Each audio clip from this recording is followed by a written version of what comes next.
Operation London Bridge. That's the code name given to the plan in place for the days and weeks after Queen Elizabeth II's passing. The Queen has been sitting on the royal throne since 1952. That's the longest reign of any monarch in British history. And during that time, she's seen over a dozen UK Prime Ministers, nearly 20 Summer Olympics, and over half a dozen popes.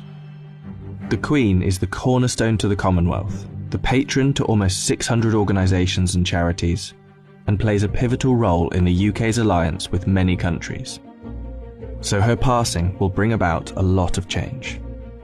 Not just for the United Kingdom, but potentially the world.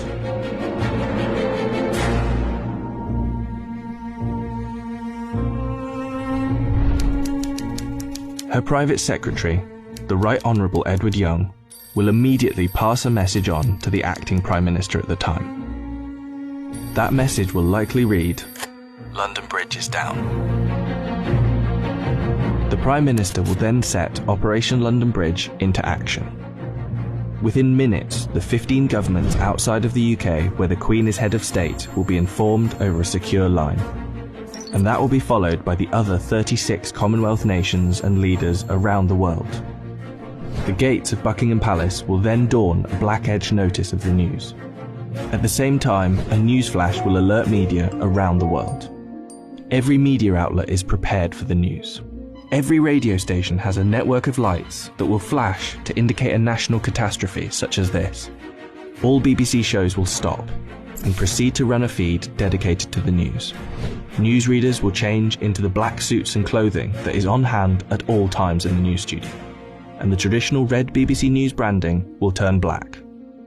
Newspapers, TV channels and radio stations have days of coverage ready to go. On the same day as her death, the Queen's eldest son, Charles, will immediately become king. And it's reported that the stock exchange, businesses and shops across the UK will likely close for the day out of respect. The day after the Queen's death, on a live stream, Charles will make his first official speech as king. And the government will swear its allegiance to the sound of a 41-gun salute in Hyde Park, London.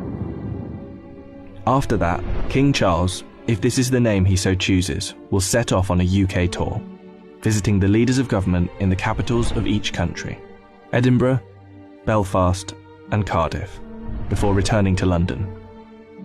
During this period, TV channels will play the many documentaries already made in the Queen's honour, and the BBC will refrain from playing comedy shows as a sign of respect until after the funeral.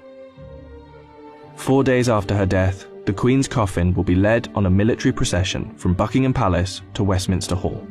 Here she will lie in state over the next 4 days, and after which King Charles, family and dignitaries will pay their respects.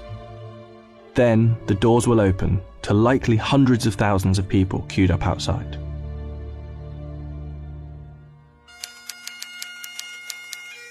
The funeral is estimated to take place 10 to 12 days after the Queen's passing. But one thing is certain, the day of the funeral will be an official bank holiday for the whole of the United Kingdom. The stock exchange will close for a second time in under 2 weeks, and many businesses will follow suit. At 11 AM sharp, the bells of Big Ben will chime, the country will fall silent, and the coffin will be brought inside Westminster Abbey, where 2,000 specially invited guests will bow their heads in prayer. After the service, the coffin will be taken to Windsor Castle, and then finally to St George's Chapel, where Queen Elizabeth II will likely be laid to rest next to her father, King George VI. Likely within a year after the funeral, an official coronation for King Charles will take place on yet another bank holiday. All in all, accounting for the multiple bank holidays, funeral expenses and coronation celebrations, the Queen's passing is estimated to cost the UK economy billions of pounds.